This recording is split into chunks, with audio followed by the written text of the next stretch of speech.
ሱዛን ተረጋጊ።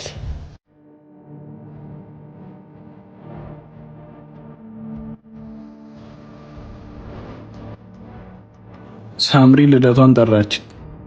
እኛንም ደግማ ልታከብረው ይሆናል። ስሚ ምንድነው ያረክሽው? ፋይሰል ሙት አስገድደውኝ ነው። እኔ ምንም አላውቅም። በጣም ነው እሺ የምታሳዝኙ። ምን አይነት ጭንቅላት ነው ያለሽ? ምን እንደሚያደርጉኝ እንኳን ሳታቂ አሳልፈሽ ትሰጭኛለሽ?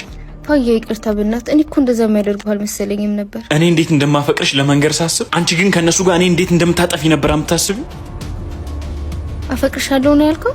ሁለተኛ በመንገዴ ካገኘሁሽ የማታውቂውን ፋይሰል ነው የማሳይሽ። ይሄን ደግሞ ለዛ ሽንታም ጓደኛሽም ነገር